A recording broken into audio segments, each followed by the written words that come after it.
Beranda Sleman, berita dan pandangan Sleman. Jadi kalau berbicara soal yang namanya beberapa bulan terakhir, kita disibukkan dengan yang namanya persoalan sampah. Nggak hanya dari Yogyakarta, dari Sleman, dari daerah istimewa Yogyakarta. Itu yang namanya sampah hampir setiap hari kita temukan di pinggir jalan ya.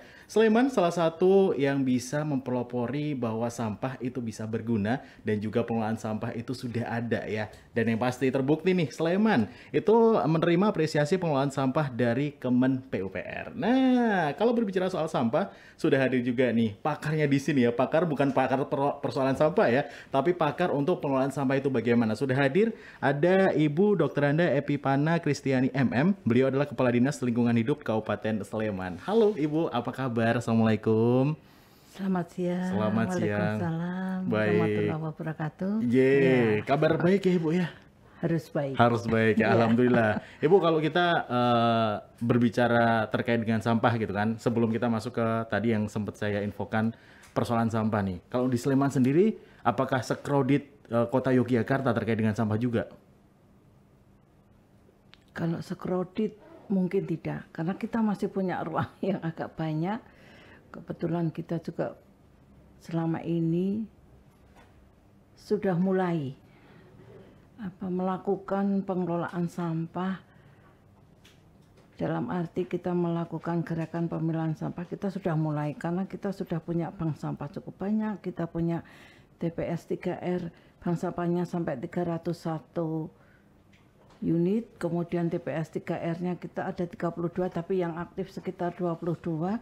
Jadi ini kita sudah ada upaya sehingga kalau kredit sekali tidak, tetapi hanya memang masalah sampah ini pengelolaan dengan baik dan benar itu kan belum dilaksanakan oleh semua orang, sehingga ya upaya kita bagaimana, ayo kita sama-sama lah, ini persoalan yang sekarang harus kita hadapi. Jangan hanya serahkan aja pada pemerintah, kan kita sudah bayar pajak dan sebagainya, jangan gitu dong.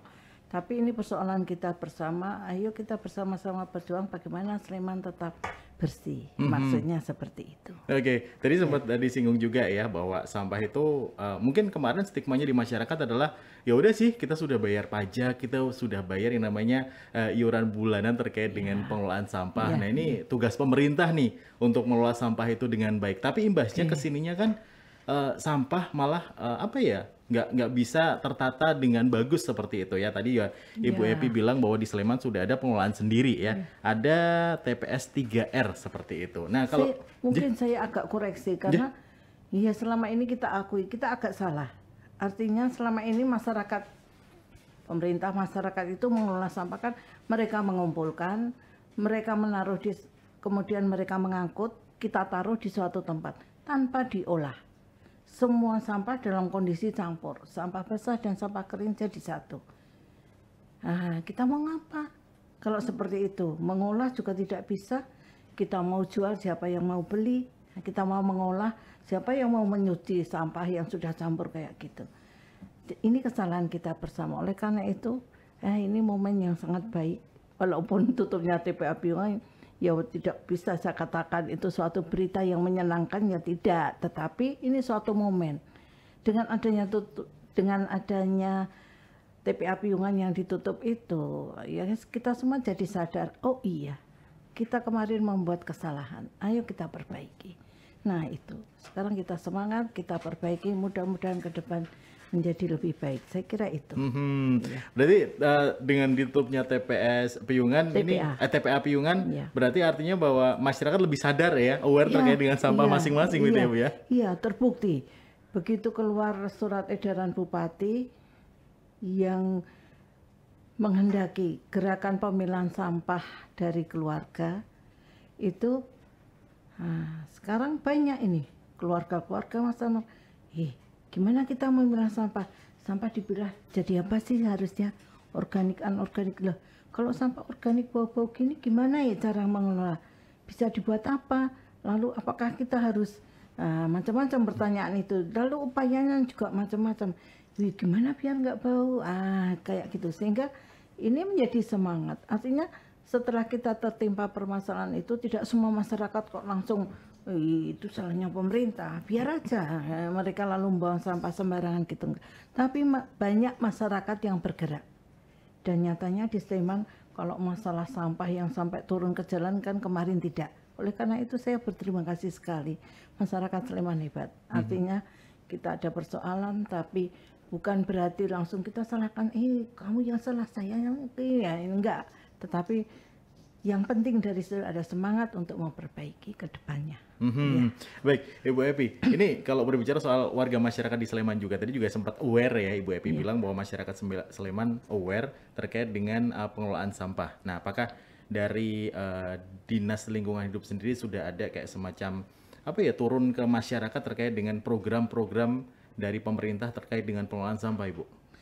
Pastilah ya, pasti kita harus turun. Yang pertama, tentunya kita harus menjelaskan kepada masyarakat bahwa TPA Piungan atau TPA regional yang biasanya kita gunakan untuk membuang sampah akan ditutup. Oleh karena itu kita harus berusaha. Usahanya adalah dimulai dari surat edaran Bupati nomor 30 tahun 2022. Karena memang berita untuk tutupnya Piungan, TPA Piungan itu kan sudah 1 tahun yang lalu. Dengan Bupati cepat mengeluarkan surat edaran, kita harus jelaskan maksudnya apa surat edaran itu. Maksudnya adalah apapun yang terjadi, masyarakat semangatnya harus berusaha mengurangi sampah. Jadi jangan sampai mereka membuat sampah kalau tidak bisa mengelola. Lebih baik tidak usah bikin sampah. Jadi kalau misalnya dulu biasanya kita, mohon maaf kalau agak pasti akan bersinggungan ini. Kalau dulu kita menyediakan minum pakai botol air mineral itu, sekarang dengan gelas atau cangkir, milih mana? Kalau yang tidak ada sampahnya tentunya milih yang cangkir, karena nanti kan bisa dicuci digunakan lagi. Mestinya kan kayak gitu, walaupun nanti akan menyinggung satu pihak, saya mohon maaf pada kesempatan itu. Tapi maksudnya itu, artinya kalau masyarakat tidak bisa mengelola sampah, ya jangan membuat sampah. Ada dalam Undang-Undang nomor 23 tahun 2014 ada istilah polluter preventable. Artinya siapa yang mencemari wajib membayar. Artinya siapa yang membuat sampah ya harus bisa menyelesaikan masalah sampah itu. Ini yang harus kita jelaskan pada masyarakat. Pertama harus kurangi. Kalau memang terpaksa masih harus ada sampah, harus dipilah. Karena tanpa dipilah, sampah tidak bisa dikelola. Pilah dengan cara apa? Dalam surat edaran itu tertulis, sampah harus dipilah menjadi sampah organik dan sampah anorganik. Kalau sampah organik, lalu kalau sudah dipilah, lalu diapakan? Karena sampah organik itu sudah tertunda setengah hari saja sudah menimbulkan bau tidak sedap, apalagi sehari dan sebagainya. Karena itu kita harus jelaskan, ini ada cara mengelola. Misalnya kita memberi bantuan yang namanya komposter. Komposter skala yang kecil, skala rumah tangga sajalah. Sekarang banyak kita bantukan kepada masyarakat. Masyarakat kalau menginginkan belum mengirim surat kepada DLH untuk dalam satu RT, jangan perorangan ngirim. Kalau seperti itu, waduh, kami jadi banyak ya. Iya. Tapi dalam kelompok misalnya satu RT itu minta diberi contoh komposter itu kayak apa. Nanti kami akan berikan. Kemudian dan di situ dibuat sampah organik itu masukkan situ dibuat kompos. Nah, setelah cara yang lain, sampah organik ini bisa juga dibuat ekoenzim, bisa dibuat juga pakan maggot. Sekarang mungkin kalau yang ibu-ibu nggak begitu tahu maggot, tapi ya sekarang sudah banyak ding. Tapi bapak-bapak ini yang tahu maggot itu apa ya? Karena kalau ibu-ibu pasti lihat maggot itu pasti geli, ya karena kayak ular ya. Iya. Jadi kan itu bisa untuk pakan maggot. Lalu sekarang kami juga menemukan cara bagaimana kita mencegah bau dari sampah organik. Iya, kalau dulu beberapa waktu yang lalu kita pernah mengenal yang namanya lubang biopori, itu kan digunakan untuk mengatasi air hujan yang meluap, menggenang. Tapi sekarang lubang biopori itu bisa digunakan untuk mengatasi sampah organik yang berbau tadi. Jadi kalau ada sisa makanan, sisa memasak, Nah, daripada menimbulkan bau, masukkan dalam lubang biopori. Cara membuat lubang biopori juga gampang. Kita buat lubang kurang lebih kedalamannya 1 meter, 1,5 meter. Kemudian masukkan di situ. Kemudian nanti agar tidak menimbulkan bau boleh disemprot dengan ekolindi atau ekoenzim.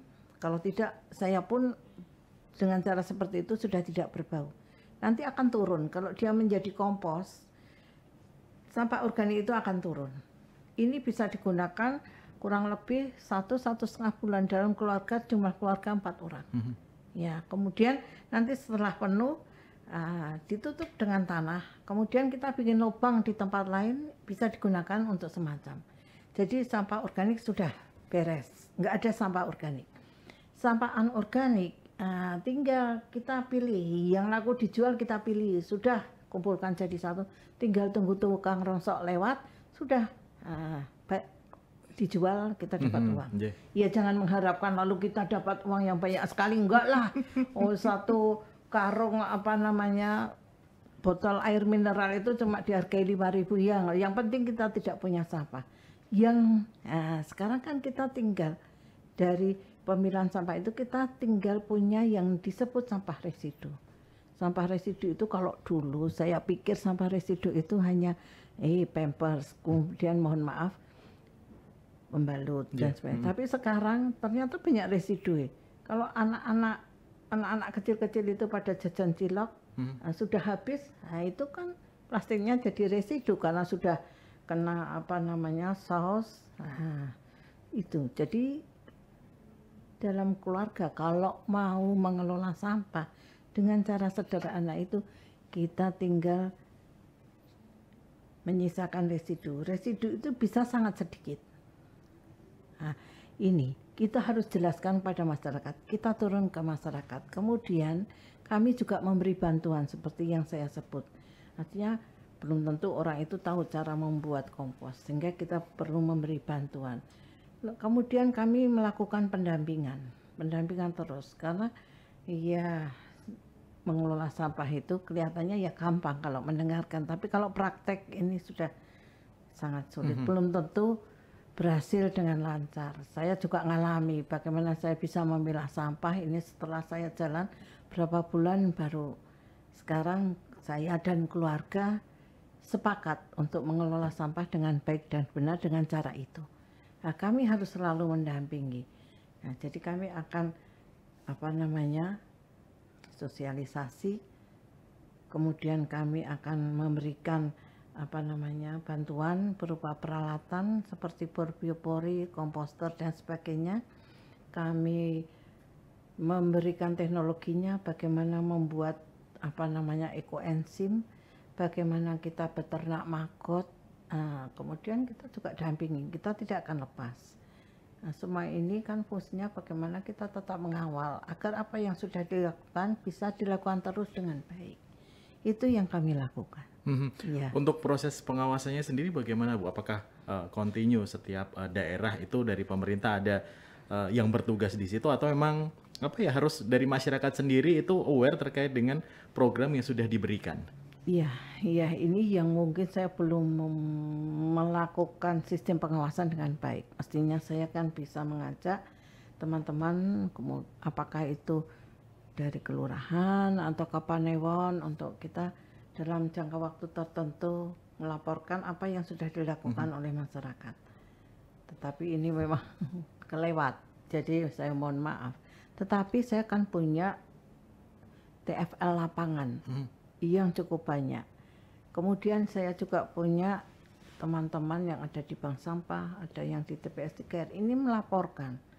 Jadi kami biasa berkumpul tiap 3 bulan sekali. Dalam 3 bulan sekali itu selain mereka mengkonsolidasikan kegiatannya, kegiatan bank sampah, TPS 3R, itu mereka juga melaporkan apa yang sudah dilakukan oleh masyarakat sekitar. Ya memang secara kuantitas saya tidak bisa melaporkan, masyarakat Sleman yang jumlahnya 1.100.800 orang sudah melakukan pengelolaan seperti itu, nggak bisa. Tetapi secara kualitas mungkin, ternyata dari 17 Kapanewon itu kira-kira baru 2 lah yang sudah masyarakatnya sudah melakukan itu seperti itu. Baik. Tapi kami selalu melakukan pengawasan dan ini kami gunakan untuk kami lalu merancang program apa. Oh kok kayak gitu kok keberhasilannya nggak banyak. Kami harus rubah dan sebagainya. Itu yang sudah kami lakukan.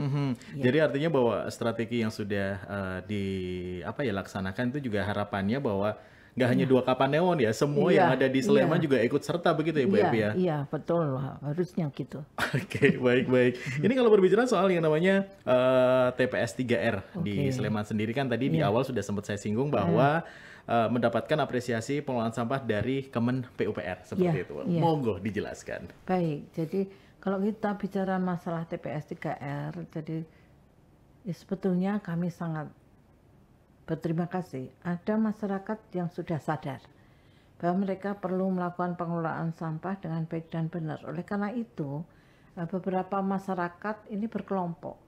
Lalu mereka membuat usulan, saya akan mengelola sampah dengan menerapkan konsep 3R. Reduce, reuse, dan recycle. Oke, kami setuju. Kebetulan kami difasilitasi oleh Kementerian PUPR. Ada dana yang digunakan untuk mensupport kegiatan-kegiatan kelompok-kelompok masyarakat. Kebetulan juga namanya ini adalah TPS 3R. Nah, ini bisa kita manfaatkan.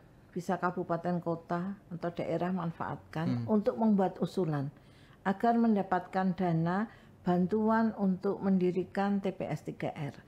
Karena kelompok masyarakat itu nanti akan mengelola sampah di suatu tempat dengan cara tertentu. Nah, kami sudah memiliki kurang lebih 32 TPS 3R di Sleman ini di 17 Kapanewon. Memang tidak semuanya lalu beroperasional secara maksimal. Ada beberapa kurang lebih yang sekarang operasinya cukup baik itu sekitar 22 TPS 3R. Itu. Jadi ini sangat membantu kita karena tidak mungkin kok pemerintah daerah Kabupaten Sleman ini lalu akan datang ke tempat rumah satu-satu mengambil itu. Tapi dengan TPS 3R ini masyarakat di sekitar TPS 3R itu bisa berlangganan kepada TPS 3R untuk diambili sampahnya agar dikelola oleh TPS 3R. Jadi seperti itu gambarannya TPS 3R. Jadi kelompok masyarakat yang mengelola sampah untuk mengelola sampah masyarakat yang menjadi pelanggan yang biasanya ada di sekitar TPS 3R itu.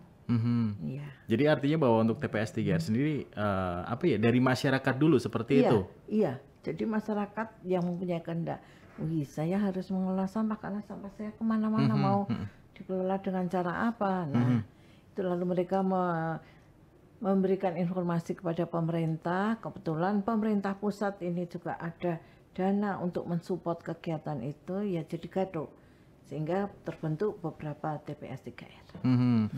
Peran serta masyarakat berarti di sini aware banget terkait dengan sampah dibikinnya TPS 3R tadi ya Ibu Evi. Nah, dari pemerintah sendiri support untuk masyarakat terkait dengan TPS 3R itu lebih ke apa nih, memberikan bantuan atau apa Ibu? Oke.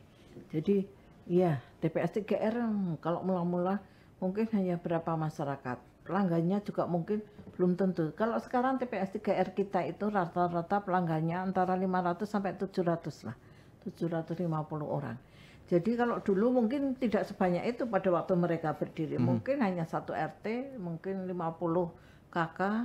Nah, sehingga kalau dulu dengan cara yang tradisional, manual saja sudah bisa dilaksanakan. Tapi kalau pelanggannya sudah orang 500 KK, kemudian 700 KK, mereka mau manual, iya lama sekali. Sehingga, jadi pemerintah yuk mikir-mikir, yuk kasihan kalau kayak gitu. Sehingga timbul keinginan pada kita untuk mengoptimalkan kinerja mereka. Oleh karena itu kami lalu berpikir, bisakah kita membantu kepada mereka peralatan yang bisa mempercepat kinerja mereka. Karena kalau manual, jelas lama dan nanti akan menimbulkan bau, itu masalahnya. Sehingga kita kan sekarang membantu mereka, memberikan bantuan support alat-alat yang bisa memperlancar pekerjaan mereka. Di samping itu kita juga meningkatkan SDM karena ini kan keinginan timbul dari masyarakat. Belum tentu loh masyarakat itu mempunyai keahlian atau teknis untuk mengelola sampah, sehingga kita perlu meningkatkan keahlian mereka. Di samping itu kita juga perlu memberikan bantuan untuk sosialisasi pada pelanggan masyarakat di sekitar TPS 3R itu. Nah, mereka harus tahu gimana sampah yang dikirim ke situ. Iya, sebagai masyarakat jangan dikelola TPS 3R lalu mereka antarkan semua sampah masuk ke TPS 3R, nggak bisa. Nanti sisa bangunan mereka bikin rumah diantar ke situ. Wow, itu konyol ya, karena TPS 3R hanya mengelola sampah rumah tangga gitu. Tetapi yang sampah spesifik seperti bangunan, sisa bangunan itu ya nggak bisa. Nah, sehingga kita kan harus mengedukasi masyarakat sekitar. Lalu mereka jangan sembarangan lah. Saya dapat cerita nih dari teman-teman TPS 3R, mohon maaf, kadang-kadang mereka juga bikin misalnya ngirim kotoran kucing 1 karung masukkan TPS 3R. Ini kan jadi keluhan ya. Memang kami sudah dibayar, panjenengan berhak mengirim sampahnya, tetapi ya tepo-tepo. Sehingga iya, kami akan mengedukasi masyarakat sebelum mereka mengirim sampah ke TPS 3R, lakukan surat edaran bupati itu. Iya, harus dikurangi, dipilah, lalu kemudian berikan ke TPS 3R. Saya kira begitu. Apapun yang terjadi, kita harus punya budaya yang selama ini diajarkan oleh nenek moyang kita lestarikan dengan baik. Jadi orang maksudnya jangan semena-mena lah. Walaupun kita punya uang, tetapi ya kita harus tepo. Saya kira itu. Jadi harus ngerti apa yang dibuang tadi dulu ya, Bu. Ya, kalau misalnya buat masyarakat tuh nggak nyaman, yang jangan gitu ya. Bu Epi, kalau berbicara soal sampah ini, warga Sleman masih banyak yang ngeyel nggak sih? Ya kalau ngeyel iya ya. Terbukti beberapa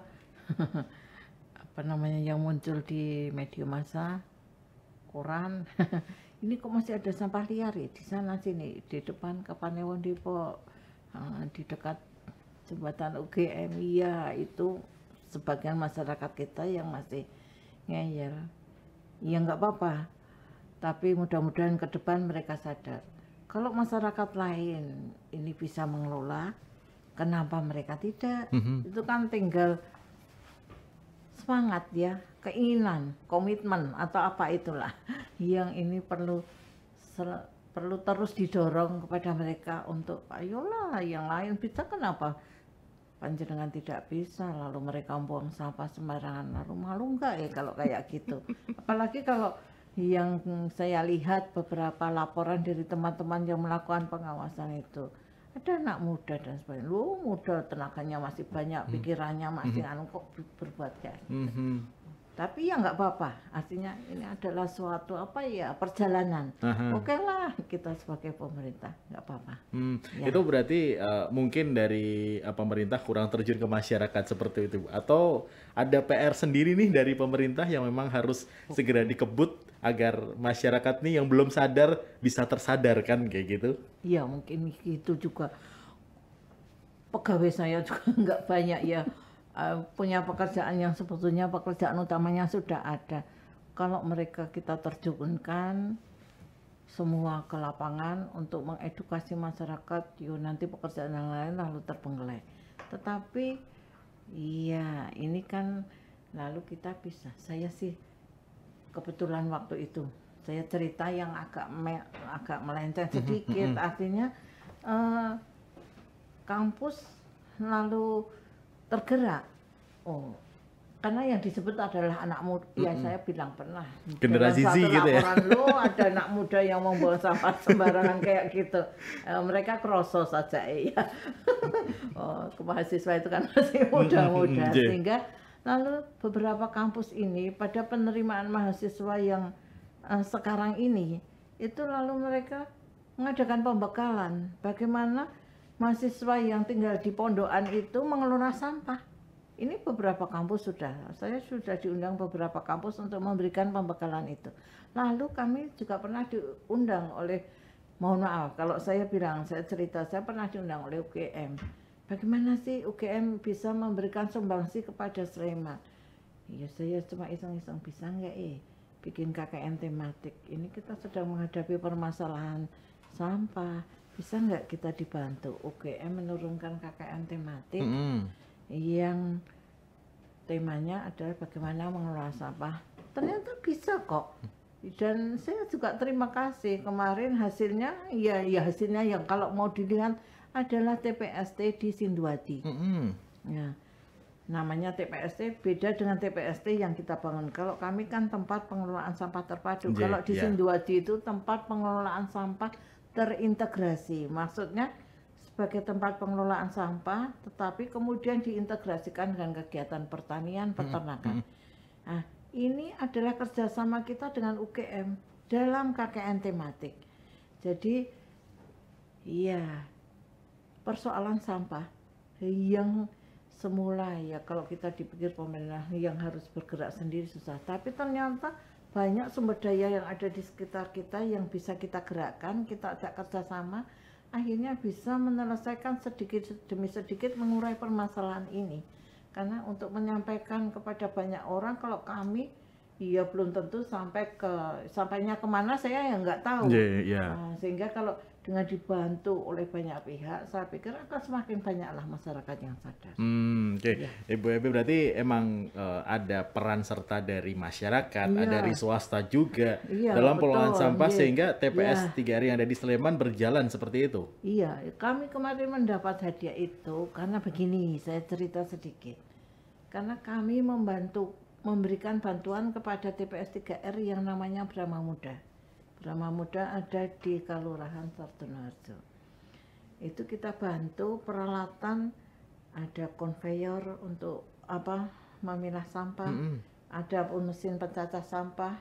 Nah, itu sekarang ada di sana, sehingga yang semula mereka hanya bisa mengelola sampah ya kurang lebih berapa ton ya, sekarang bisa mengelola sampah ya kita target 10 ton mereka mengelola sampah, mereka berani ya.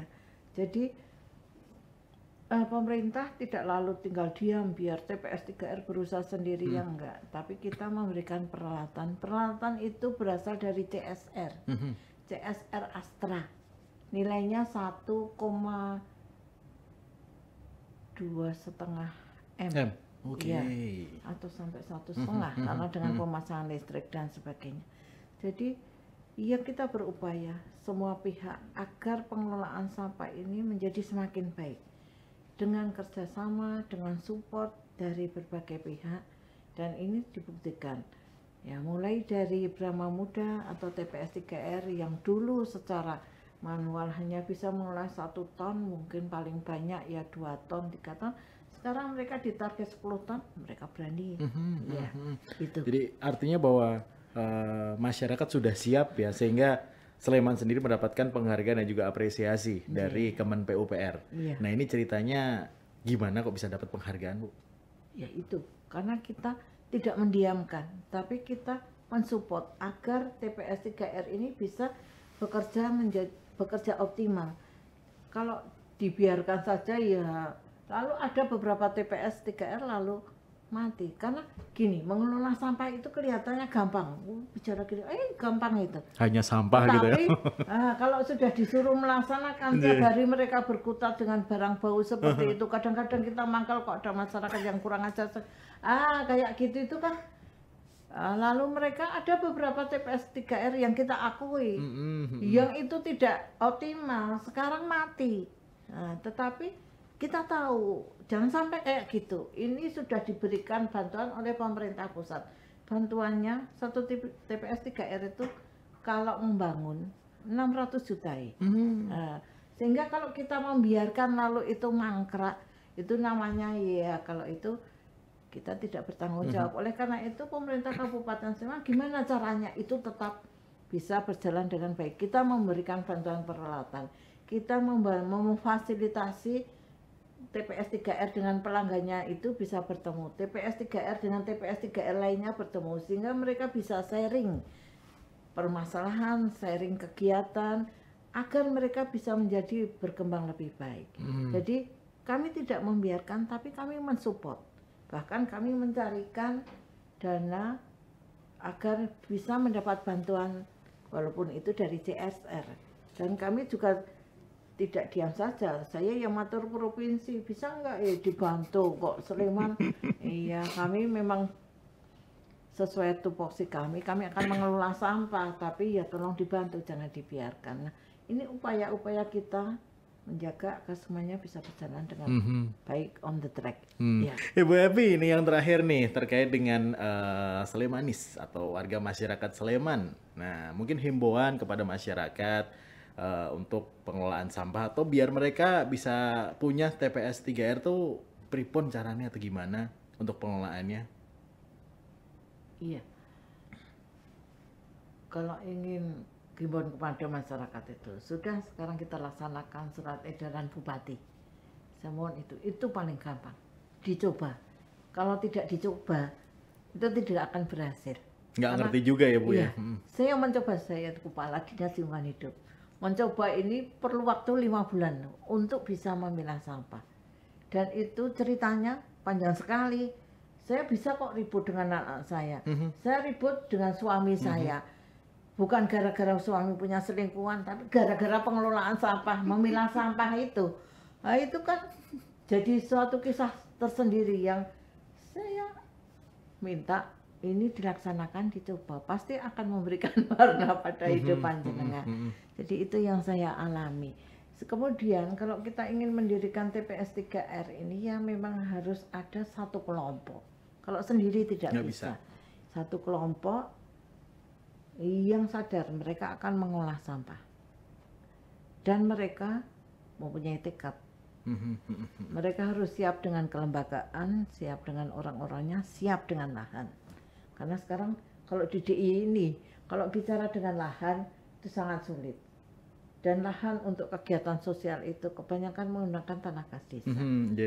Menggunakan tanah kas desa, kalau memang ingin mendirikan TPS 3R, ya harus diurus perizinannya. Ya, jelas dengan Pak Lurah dengan Gubernur agar mendapatkan izin Gubernur. Oleh karena itu kalau ingin mendirikan TPS 3R, tidak bisa kelompok itu 5-10 orang secara mendirikan sendiri. Pasti harus ada bantuan dari pemerintah. Tidak bisa mereka kerjasama sendiri. Mereka bekerja sama dengan pemerintah, mungkin nanti ke depannya mereka akan bekerja sama dengan swasta, baru nanti bisa terwujud TPS 3R. Baiklah, Bu Epi. Aduh, kalau ngomongin soal sampah memang nggak ada habisnya ya. Apalagi kan kita masih dijebak dalam fenomena bagaimana cara mengelola sampah secara mandiri seperti itu. Baik, Bu Epi, terima kasih sudah ngobrol nih. Saya dapat wawasan banyak terkait dengan pengelolaan sampah. Semoga memang harapannya juga Slemanis seperti itu juga ya. Sadar dulu nih terkait dengan sampah. Mulai dari diri sendiri, keluarga, dan akhirnya ke masyarakat juga. Seperti itu. Dan saya mau bilang nih, sebetulnya kalau kita ingin membiasakan bagaimana kita bisa mengolah sampah dengan baik dan benar, ya dimulai dari usia dini, anak kecil. Biasakan. Jadi sehingga kalau terbiasa itu menjadi perilaku. Akan berat seperti saya. Kalau setelah dewasa, wis umurnya saya tahun, saya ketuwe, disuruh memilah sampah. Jadi kayak beban. Jadi suka ribut dengan keluarga, ribut dengan anak, ribut dengan suami. Karena nggak terbiasa itu, gitu ya. Iya. Nah, jadi itu. Baiklah, Ibu Evi selaku Kepala Dinas Lingkungan Hidup Kabupaten Sleman, terima kasih ya untuk obrolan hari ini. Semoga Slemanis juga sekali lagi ya menambah wawasan terkait dengan cara atau bagaimana cara pengelolaan sampah seperti itu ya. Baik, untuk Anda Slemanis, thank you banget nih atas kebersamaannya. Tetap tungguin terus ya Beranda Sleman dengan obrolan-obrolan menarik yang lainnya. Sampai jumpa.